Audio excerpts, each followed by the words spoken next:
अल्हम्दुलिल्लाह अल्हम्दुलिल्लाहि वकफ़ा वस्सलातु वस्सलामु अला सय्यिदिल अंबिया अम्मा बाद औज़ु बिल्लाहिस समीइल अलीम मिनश शैतानिर रजीम बिस्मिल्लाहिर रहमानिर रहीम वज़्कुर फ़िल किताबि मूसा इन्नहु काना मुख़लिसन व काना रसूलन नबिय्या व नादैनाहु मिन जानिबि तूरिल अयमनि व क़र्रबनाहु नजिय्या व वहब्ना लहू मिन रहमतिना आखाहु हारून नबिय्या। सदक़ल्लाहुल अज़ीम।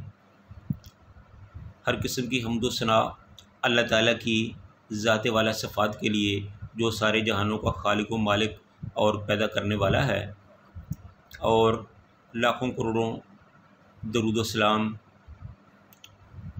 पैगम्बर इस्लाम हज़रत मुहम्मद रसूलुल्लाह सल्लल्लाहु अलैहि वसल्लम की ज़ात पर, जिनको अल्लाह ताला ने तमाम अम्बिया का सरदार और सारे जहानों का सरदार और सारे नबियों का इमाम बनाया।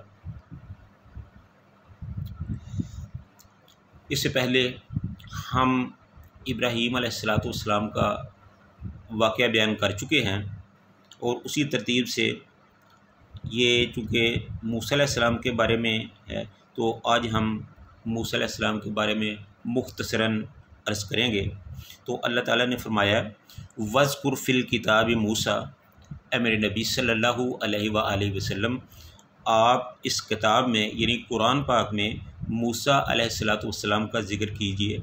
इन्नहु काना मुख़लिसन, बेशक हज़रत मूसा अलैहिस्सलाम बड़े ही मुखलिस और इखलास पसंद थे, और वो हमारी तरफ से चुने हुए ख़ास लोगों में थे। वक़ाना रसूलन नबिय्या, और वो रसूल नबी थे, यानी वो रसूल भी थे और नबी भी थे। इस आयत में अल्लाह ताला ने मूसा अलैहिस्सलाम के बारे में 3 अल्फाज इस्तेमाल किए हैं। पहले तो फरमाया कि इन्नहु काना मुखलिसन। ज़ाहिर है हर आदमी तो मुखलिस नहीं होता, और मूसा अलैहिस्सलाम की तो ये खूबी है कि वो सिर्फ़ एक इंसान ही नहीं बल्कि अल्लाह के नबी भी हैं और रसूल भी हैं, और उसके साथ साथ मुखलिस भी हैं। तो फिर आपको पता होना चाहिए कि इस मुखलिस का कितना मुकाम होगा। वो मुखलिस नबी थे, वो मुखलिस तौहीद परस्त थे, वो उनको मुखलिस किया गया था नबूवत और रसालत के लिए।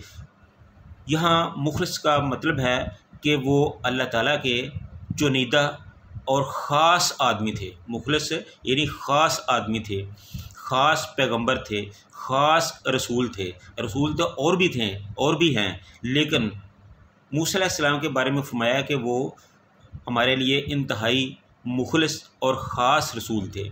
आगे फरमाया वकाना रसूलन नबिय्या, और हज़रत मूसा अलैहिस्सलाम ऐसे रसूल थे जो नबी भी थे। यानी ये रसूल और नबी दो एक ही जगह पर लफ्ज़ इस्तेमाल हुए हैं। अमूमन जो नबी होता है वो रसूल नहीं होता, और जो रसूल होता है वो नबी भी होता है।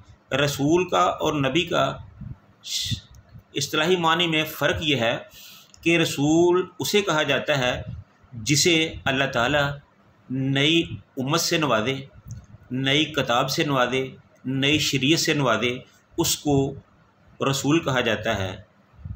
और जो नबी होता है वो साबिक़ा चलने वाली शरीयत जो है उसी को कंटिन्यू करता है। उसी में जो साबिक़ा नबी होते हैं उनकी जो शरीयत होती है उसी की तरवीज और नशर व इशाअत में लोगों की भलाई के लिए अल्लाह ताला का जो पैगाम है वो पहुंचाता है। तो इसलिए नबी और रसूल में चूँकि फ़र्क होता है, इसलिए कहा जाता है कि जो रसूल होता है उसके लिए नबी होना ज़रूरी नहीं, लेकिन जो रसूल होता है वो नबी भी होता है, और जो नबी होता है उसके लिए रसूल होना ज़रूरी नहीं, क्योंकि ये अल्लाह की अता है। वो जिसे चाहता है रसूल बनाता है, जिसे चाहता है रसूल नहीं बनाता। तो रसूल के बारे में कहा जाता है कि नबी सल्लल्लाहु अलैहि वसल्लम से पूछा गया कि रसूलों की तादाद कितनी है, तो आका अलैहिस्सलाम ने 313 या 315 की तादाद बताई। जब अम्बिया के बारे में पूछा गया तो आप सल्लल्लाहु अलैहि वसल्लम ने 1,24,000 की तादाद बताई। तो इससे ये पता चलता है कि रसूल और होता है और नबी और होता है। वही बात है कि जो रसूल होता है वो यकीनन नबी भी होता है, लेकिन जो नबी होता है वो ज़रूरी नहीं कि वो रसूल भी हो। तो ये थोड़ी सी वजाहत थी जो हमने कर दी है।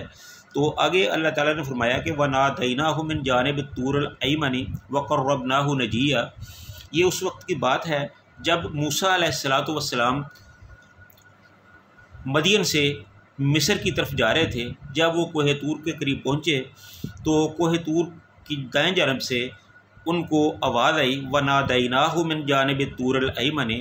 हमने यानी अल्लाह ताला फरमाते हैं कि हमने मूसा अलैहिस्सलाम को आवाज़ दी कोहे तूर की दाईं जानब की तरफ से व क़र्रबनाहु नजिया, और हमने उनको अपने इंतहाई करीब कर लिया और राजदाराना सरगोशी के अंदाज में उनसे गुफ्तगू की। नजिया का मतलब नजिया नजी से है और नजी का मतलब होता है कि जो इंतहाई करीबी और ख़ास गुफ्तगू करने वाला हो। तो इससे पता चला कि अल्लाह ताला ने फरमाया कि मैंने मूसा अलैहिस्सलाम को अपने इंतहाई करीब कर लिया और उसके साथ राजदाराना अंदाज में गुफ्तगू की। या इसका माना ये भी होता है, बन सकता है कि हमने उनको राजदाराना और खुफिया गुफ्तगू के लिए अपने इंतहाई करीब कर लिया। तो ये भी मूसा अलैहिस्सलाम की अज़मत और शान पर दलालत करता है।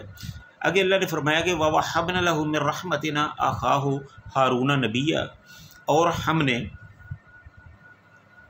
अपनी रहमत से मूसा अलैहिस्सलाम के भाई हारून अलैहिस्सलाम को नबी बनाया और मूसा अलैहिस्सलाम को अता किया है। यानी कि मूसा अलैहिस्सलाम की मदद के लिए हमने उनके भाई हारून को नबी बनाकर भेजा कि मूसा अलैहिस्सलाम की रिसालत और नबूवत के मामले में, तबलीग और नशर व इरशाद के मामले में उनकी मदद की जाए। यहाँ ये बताना ज़रूरी है कि अल्लाह ताला की ज़ाते वाला सफ़ात ने आज तक किसी को किसी की सिफारिश पर इससे पहले किसी को नबी नहीं बनाया। वो अपनी मर्ज़ी से ही अम्बिया का इंतखाब करता है। ये हज़रत हारून अलैहिस्सलाम के साथ पहला वाक़या है, मूसा अलैहिस्सलाम और हारून अलैहिस्सलाम के साथ, कि मूसा अलैहिस्सलाम ने हारून के बारे में सिफारिश की और अल्लाह ताला ने हारून को मूसा अलैहिस्सलाम के कहने पर नबी बनाया। ये भी मूसा अलैहिस्सलाम और हारून अलैहिस्सलाम की एक ख़ुसूसी शान है, मकाम है, अज़मत है, बुलंदी है कि अल्लाह ताला ने मूसा अलैहिस्सलाम की सिफारिश पर हारून अलैहिस्सलाम को अपना नबी बनाया कि जाओ मूसा अलैहिस्सलाम की मदद करो। तो ये थे हज़रत मूसा अलैहिस्सलाम के बारे में इंतहाई मुख्तसरन हालात। अल्लाह ताला उनकी कब्र पर हज़ारों करोड़ों रहमतें नाज़िल फरमाए और हमें अपने नेक बंदों के रास्तों पर चलने की तौफ़ीक़ अता फ़रमाए। व आखिरु दावाना अनिल हम्दुलिल्लाहि रब्बिल आलमीन।